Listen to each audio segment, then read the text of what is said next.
Magnetic Fields Part 1 for Special Higher Physics 1B. This video accompanies the lecture notes. Magnetic fields are regions of space where a moving charge will feel a force. The force felt by a moving charge in a magnetic field is given by F is equal to Q V cross B, where V is the velocity of the charge and B is the magnetic field. So this is a cross product. It depends on the direction of the velocity and of the magnetic field. Magnetic fields, like electric fields, are represented by field lines. When we're drawing magnetic field lines, we draw them coming out of a north pole and into a south pole.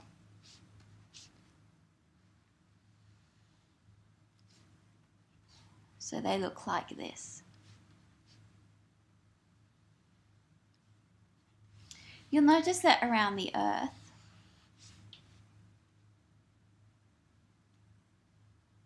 magnetic field lines are drawn coming out of the South Pole and into the North Pole.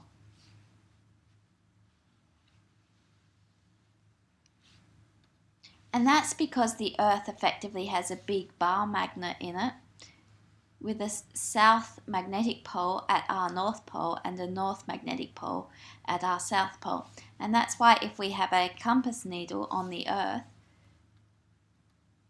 the north pole of the compass needle will point towards the north pole of the Earth because there's a south pole of a magnet there and opposites attract.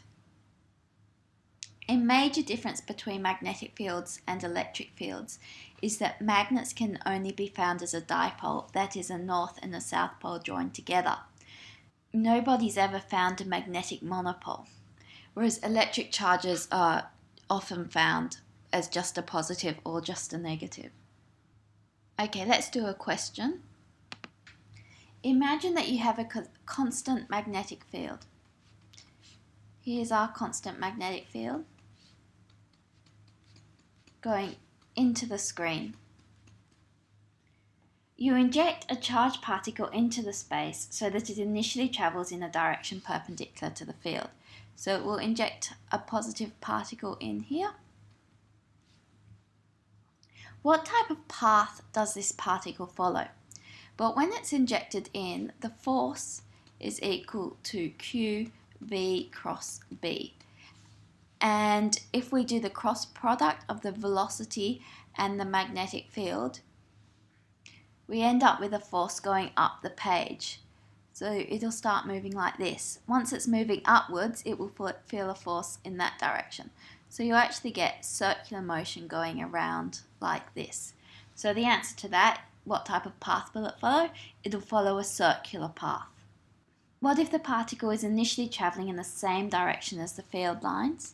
So if initially the particle is going into the page as well, well in that case F is equal to 0, so it will keep going in a straight line. And then what happens if it's travelling somewhere between the two? So if it's going to the right and slightly into the screen, well in that case the component to the right will cause it to follow a circular path. The component into the screen will keep it going into the screen, so it's going to follow a corkscrew path into the screen. So if we were to look at it side on, it would look something like this, but that's going into the screen. Okay, more questions. This is example 1.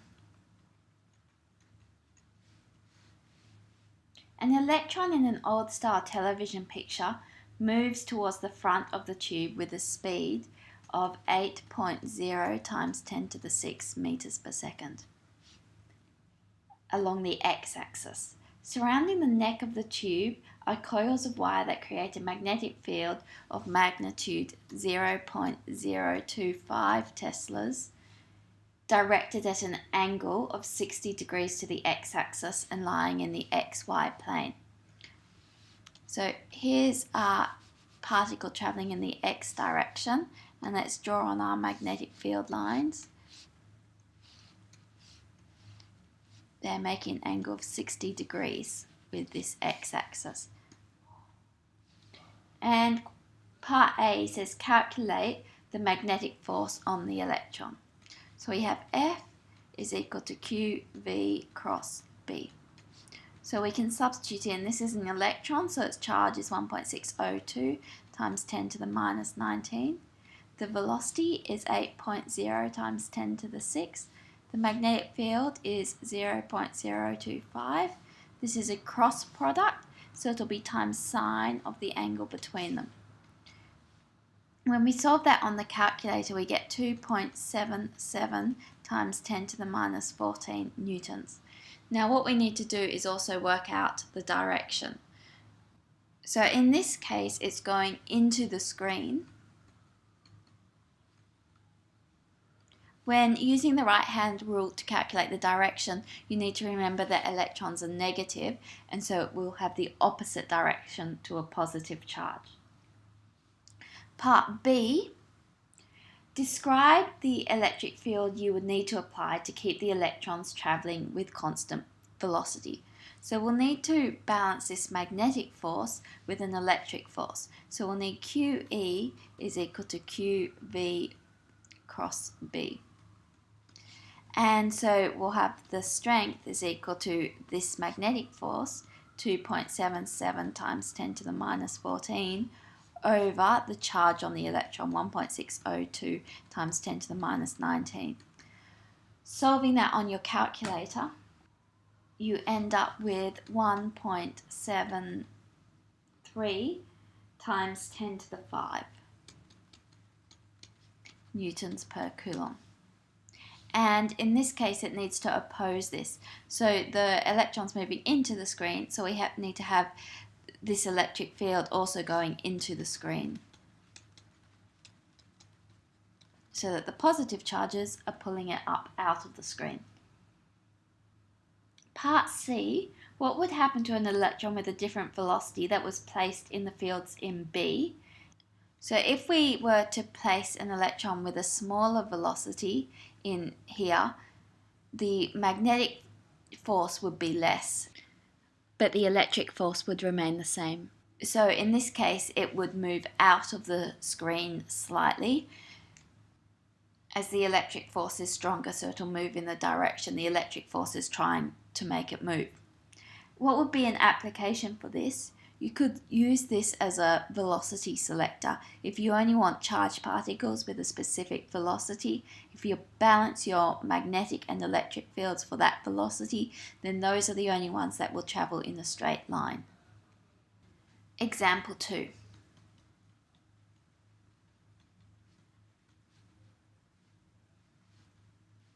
A proton is moving in a circular orbit of radius 14 centimeters. So let's draw that.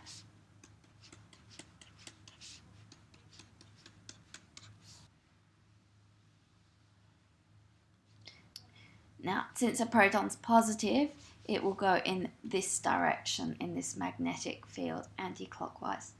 And this has a radius of 14 centimeters. And we're told that the field strength is 0.35 teslas. And we're asked to find the speed of the proton. Well, the force acting on the proton is the magnetic force, Q, V cross B. And the result of that force is that it travels in a circular path. So the resultant force is described by circular motion, mv squared on r. So we can solve this to work out the velocity of the particle. We know that the velocity and the magnetic field are always at right angles, so we can effectively ignore this cross product here. So we've got QVB is equal to mv squared on r. These v's cancel out, and we're trying to find v. So v is equal to QRB over m. Now, this is a proton, so we can substitute in all our values. The charge on a proton is 1.602 times 10 to the minus 19. The radius is 0.14. The magnetic field is 0.35. And the mass of a proton is given by 1.67 times 10 to the minus 27 kilograms. So solving this on the calculator, you end up with 4.70 times 10 to the 6 meters per second as the speed of the proton. Example 3.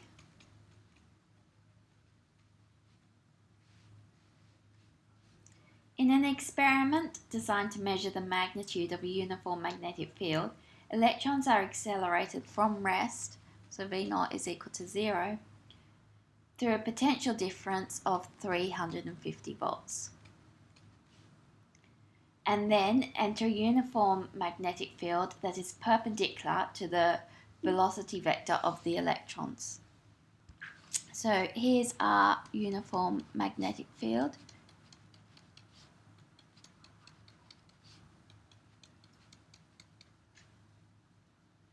Here's our electron about to enter the magnetic field, and then when it does, it will follow a curved path like this. And we're told that the radius of this path is equal to 7.5 centimeters. Now part A of the question says, what is the magnitude of the magnetic field? So we know that the F is equal to QV cross B, is the force acting on the electron which is causing it to undergo circular motion. And so to find B, we'll have B is equal to mv over qr. So what we know the radius, we know the charge, we know the mass of an electron, so what we need to do is work out the velocity. So to work out the velocity, we'll need to use this information here. We know that potential energy is converted into kinetic energy. So its change in potential energy is equal to the charge times the potential that it moves through. So this is equal to 1.602 times 10 to the minus 19 times 350 volts. So this gives us 5.607 times 10 to the minus 17 joules. This is how much it loses in potential energy.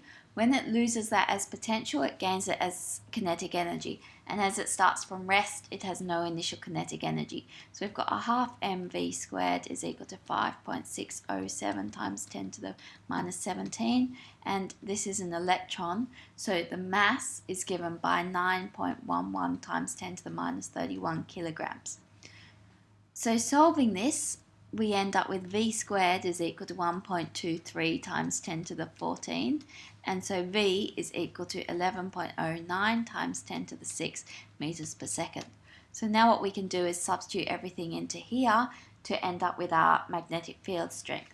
So we have B is equal to 11.09 times 10 to the 6 times 9.11 times 10 to the minus 31 over 1.602 times 10 to the minus 19 times the radius.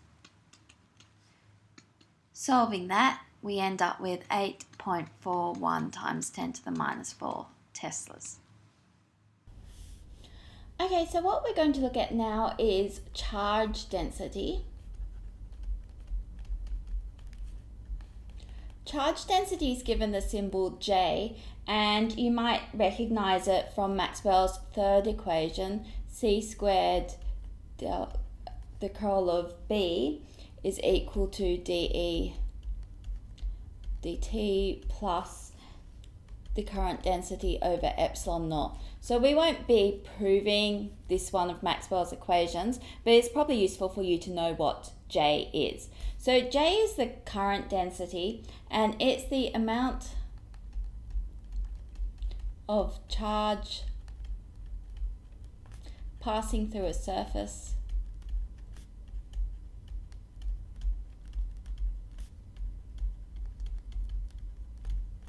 in a unit time. So in terms of things that you already know about, we can write that J is equal to the current over the cross-sectional area through which it's passing. This is a vector, so this is in the direction that the current is flowing.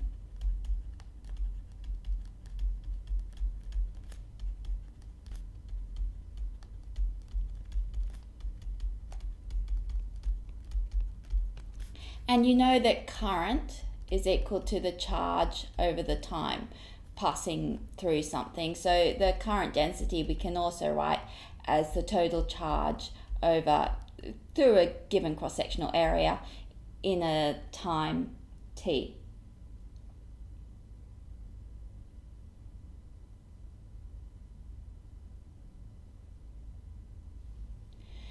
Now we can work out how much charge is flowing through a surface. Let's just forget about charge for a minute, and just because it's a bit easier to visualize, imagine water flowing through a pipe here with speed v, and we're going to collect it in a bucket down here, and we want to know, well, what mass of water do we collect in a given time t? Well, you can probably see that the mass is going to be equal to the cross-sectional area of the pipe times v. That will give you the volume that is flowing out. So then to get the total mass in our bucket, we'd need to times it by the density of the water. So if it was water, that would be 1 kilogram per litre. And then we'd need to times that by the time. And this would give us the total mass of water in the bucket. So that's pretty easy to visualize. Exactly the same thing happens with charge. So the total charge that we get flowing through a certain cross-sectional area of pipe is going to be equal to the cross-section of the pipe times the velocity of the charge carriers times the density of the charge carriers times the time t. So this is the amount of charge, so we can put this in up here. So we've got a v rho t over a t, and the direction in this case was the direction of the current, which is the direction that the charge carriers are moving. So that v is actually a vector. So you can see the a's and the t's cancel out, and so the current density is just equal to the velocity of the charge carriers times the density of the charge carriers.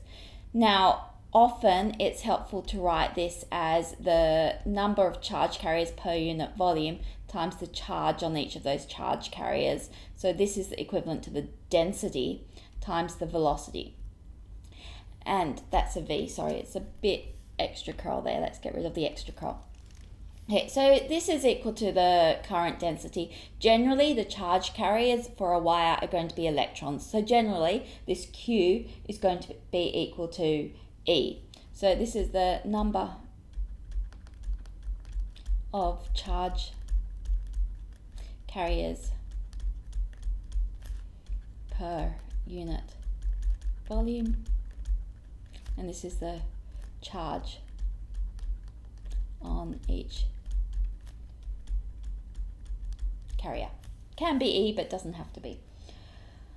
Okay, so what we can do now is, using this current density, we can actually prove, we can show that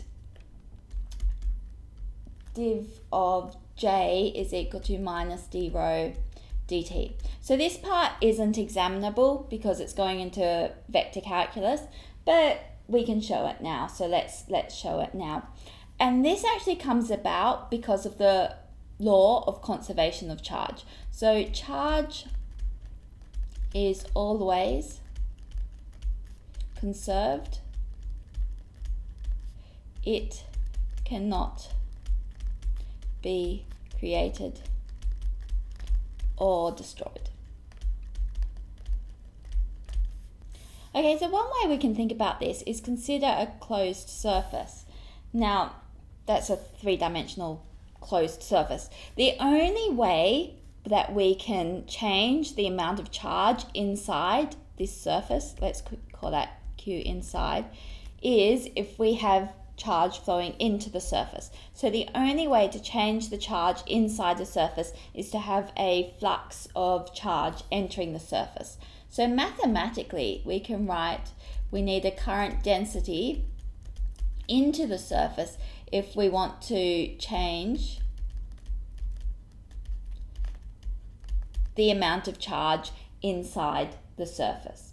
So the amount of charge inside a surface is just going to be equal to the volume integral, so the volume inside this is a three-dimensional integral, the charge density times the volume. That's going to give us the total charge inside.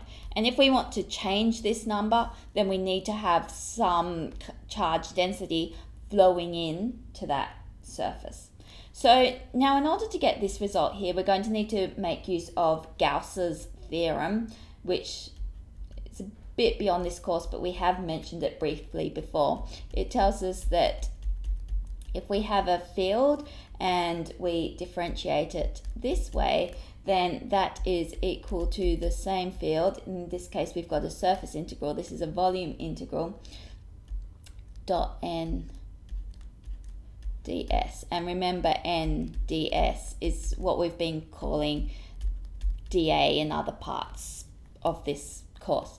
So in this case, the field that we're going to be considering is J, the current density. So we can write here, we've got, this is this thing, we've got J dA, and we've said that that's equal to dq inside dt, but q inside is this. So this is equal to minus d dt of the volume integral of rho dv. And so now what we can do is we can move this inside. So this is equal to the volume integral of minus d dt rho dv. And then looking at Gauss's theorem here, we can see that this thing is equal to this thing. So what we end up with is minus d rho dt is equal to del of J. And so we've proved this one here using Gauss's theorem. So an interesting result, but not examinable in this course. Now we're going to consider what happens when we put a current carrying wire into a magnetic field.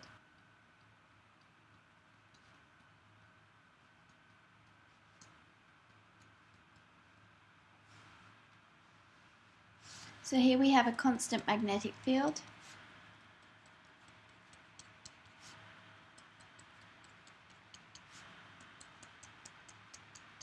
And here we have a wire.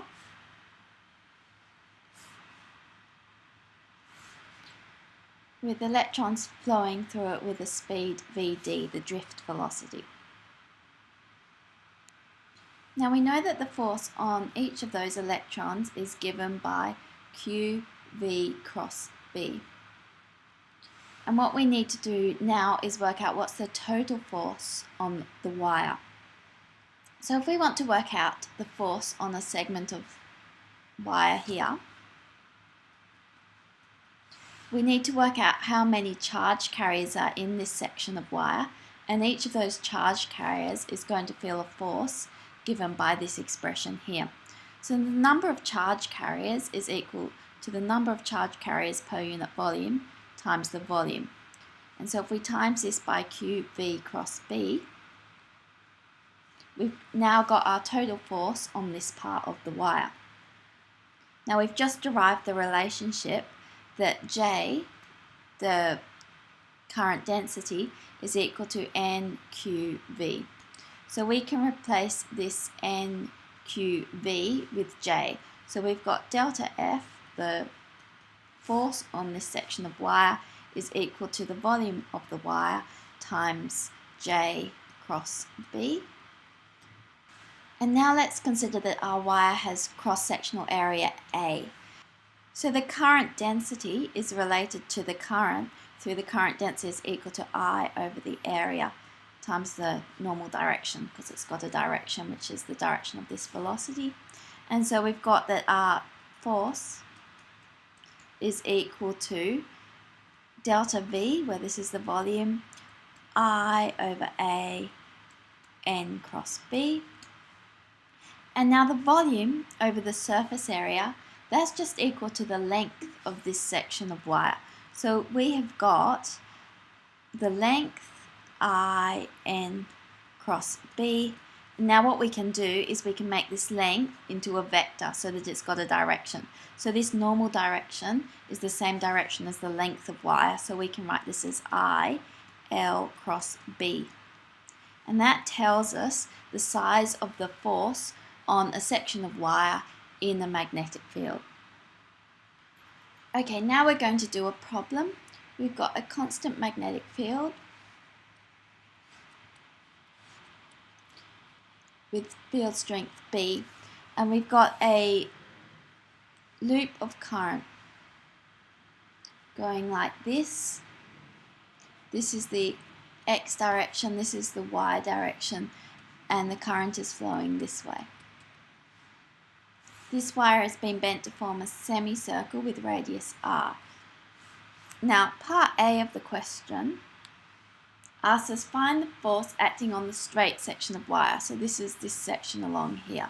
So A, we know that the force is equal to I, L cross B. So along here, we've got that our length and our magnetic field are perpendicular to each other. So I is given by I, the length is given by 2R, the magnetic field strength is B, and sine theta is going to be 1. So this is equal to 2IRB. And now it's a vector, so we need to work out the direction. So the direction is out of the screen. You just do that with the right hand rule. Now part B says find the force acting on the curved section of the wire. So to do that, let's break the wire up into little sections with d theta as the angle in here, and this is angle theta. Now we know for arc length that S, if this is length, we'll call it ds, ds is equal to r d theta. And so dF, the force on this section of wire, is going to be equal to I, r d theta, b, and then we have to do the sine of the angle between them to account for this cross product, so that will be sine theta.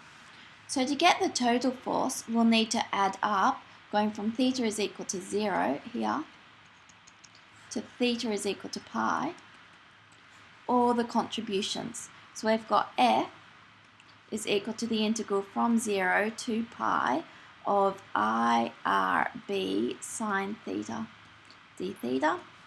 So this is equal to IRB. When we integrate sine theta, we get minus cos theta. And we're going from pi to 0. And so this is equal to IRB. Cos of pi is minus 1. So this is 1 plus cos of 0 is 1. So this is 1 plus 1. So this is equal to 2IRB. So it's got the same magnitude. Let's now just consider the direction. The direction in this case is going into the screen. That's just using the right hand rule again. Now you notice that if we add this one to this one, the total force is 0. And this is actually true for any current loop in a constant magnetic field. Now we've just shown that there's a force on a current carrying wire in a magnetic field. Now current carrying wire will actually also produce a force on a magnet. So this was discovered by Ørsted. He found that if he moved a magnet near a current carrying wire, then the magnet was deflected. So this raised the question, if we have a current carrying wire, how much force will it produce on the magnet? So what's the strength of the magnetic field produced by a current carrying wire? This was initially done experimentally rather than theoretically. It's possible to do it theoretically with Maxwell's equations, but now we're going to start with how they came up with an equation experimentally. So imagine that we have a piece of wire like this. Let's consider a little part of the wire with length ds, and what we want to know is, here's point P, what magnetic field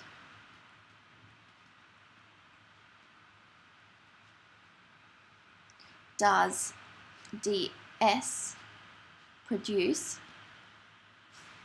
at P?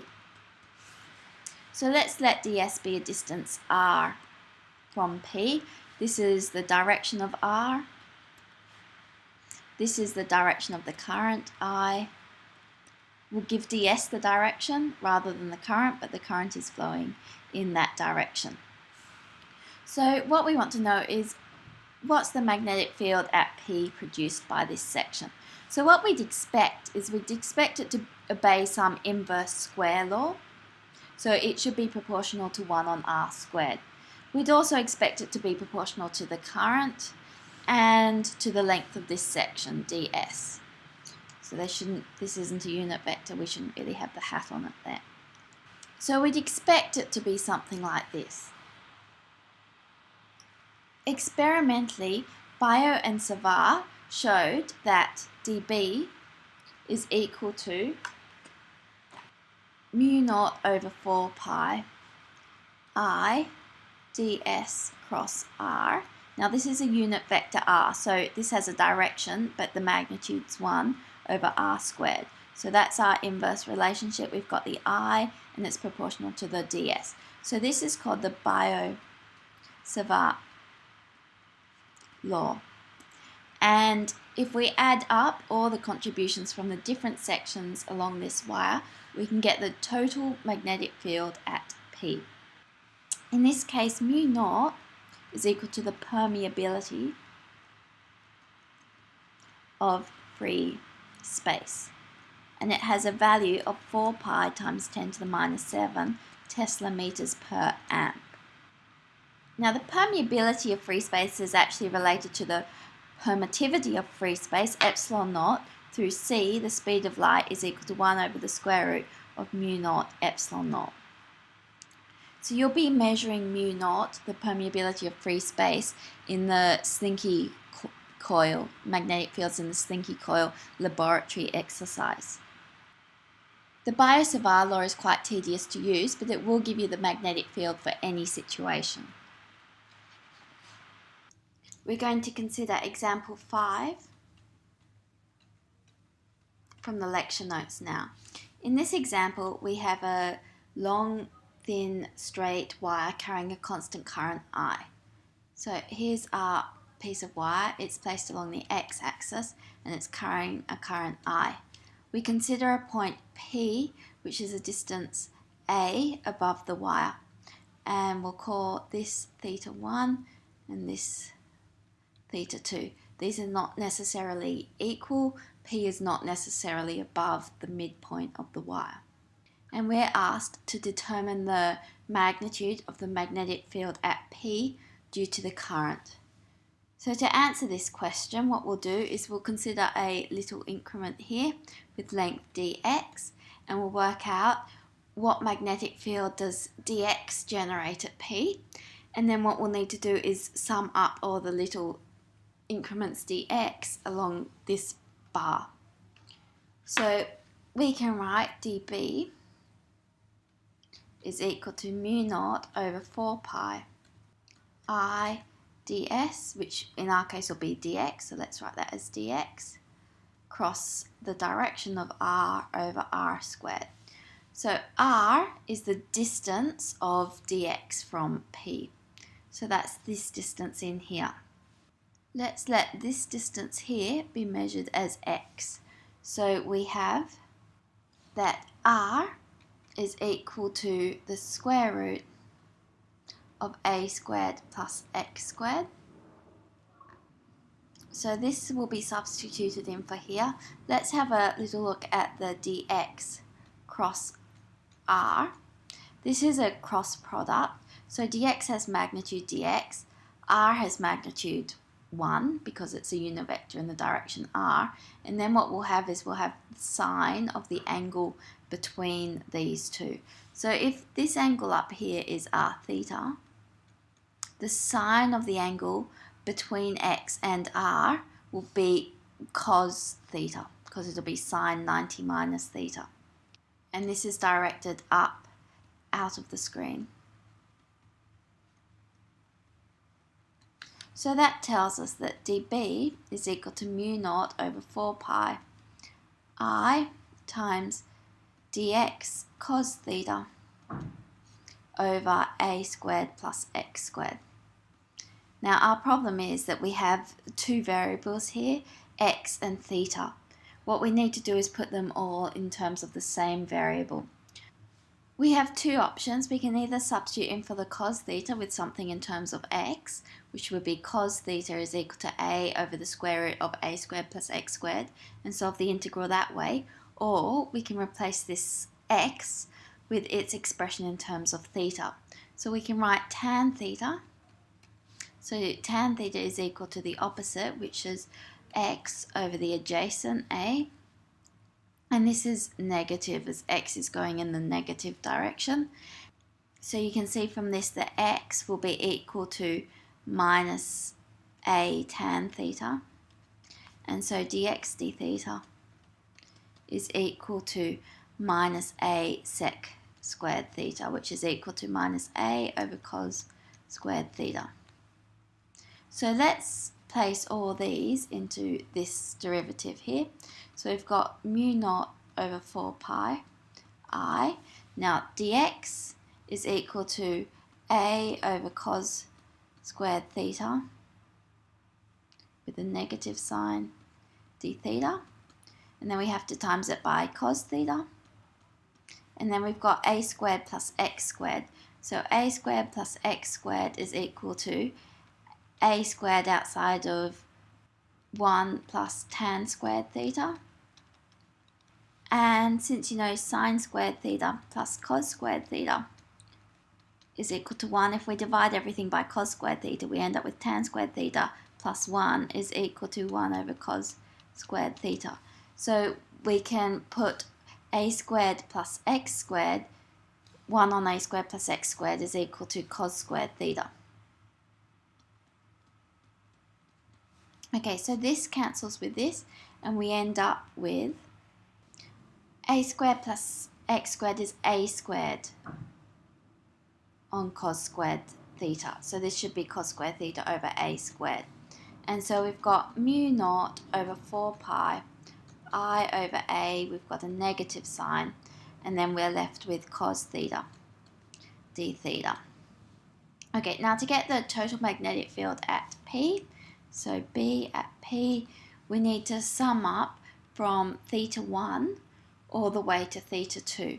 So we've got minus mu naught over 4 pi IA times the integral from theta 1 to theta 2 of cos theta d theta. When we integrate cos theta,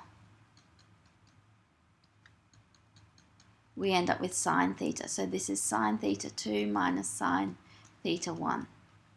So we could write this if we wanted as mu over naught over 4 pi I over a sine theta 1 minus sine theta 2. Now, an interesting case is to consider is what happens if this line becomes infinite. As this line becomes infinite, theta 1 goes to pi on 2, and the way we've defined it here, theta 2 goes to minus pi on 2. And so we've got that the magnetic field at P is equal to mu naught over 4 pi I over a sine pi on 2 minus sine of minus pi on 2. And this is 1, this is minus 1, so we end up with mu naught over 2 pi IA. So this is the magnetic field that an infinitely long wire makes. And A, little a here, is the distance of the point from that wire. Now we're going to look at example 6 in the lecture notes. In this problem, we have a loop of wire in the YZ plane. So here's our loop of wire, It's got a current flowing around it like this. The radius, this is the y-axis, this is the z-axis. The radius of this loop is given by A, and what we want to do is find the magnetic field at a point P, which is a distance x along the x-axis. And to do that, we need to use the Biot-Savart law. So dB is equal to mu naught over 4 pi I ds cross r over r squared, where this is the unit vector r. Now to answer this question, we're going to do it in the standard way. Let's start with a little increment up here. Let's call it dr because it's a radial part, and we'll consider what magnetic field does dr create at our point P here. In this case, this is our r vector. So to picture it, let's just draw it in the y-x plane. So here's y, here's x. Our point is a distance a up the y-axis. Here's our point P, which is a distance x along the x-axis. And this is our r, which has got the magnitude, the square root of a squared plus x squared. And what we have to do is consider in which direction is dB, due to this little increment here, going to be. So in this case, ds is flowing in the z direction because that's the direction the current's flowing. And so when you do that crossed with r, the direction dB is going to be at right angles to r and still in the xy plane. So that's 90 degrees. This is dB, and we'll split this up into a dBx, and well, this will be dBy. And you can see if we consider the point on the circle opposite this point, then the dBx will have an opposite y component but the same x component. So it's just the x components that we're going to have to add together. So let's call this angle here theta. Then this is 90 minus theta, and this angle here is theta. And what we're going to need to do is add up all the contributions to dBx around the loop. So we will have dBx is equal to mu naught over 4 pi I dr, and this has got magnitude 1, and the angle between these two is 90 degrees, and this is over r squared, which is a squared plus x squared, and then to get the x component we times it by cos theta. And now what we can do is we can write cos theta is equal to adjacent, which is a, over the hypotenuse, so that's over a squared plus x squared. So dBx, mu naught over 4 pi I dr over a squared plus x squared to the 3 on 2 times a. So that's replacing the cos theta with a over the square root of a squared plus x squared. Now what we need to do is we need to add up all those dBx components around this loop. So we've got b in the x direction is equal to the integral of dBx around the loop, and so that's equal to mu naught over 4 pi I over a squared plus x squared to the 3 on 2 a times the integral of dr around the loop, and this just means what distance do we travel going around the loop, and so this thing is equal to 2 pi a, the circumference of that circle. So we've got mu naught I a times 2 pi a over 4 pi a squared plus x squared to the 3 on 2, and so 2 pi and 4 pi will cancel out, and we'll end up with mu naught I a squared over 2 a squared plus x squared to the 3 over 2. As you can see, that's quite a long and tedious way to do the problem, but it will give us our answer, and that is in the positive x direction. And that's the end of this video.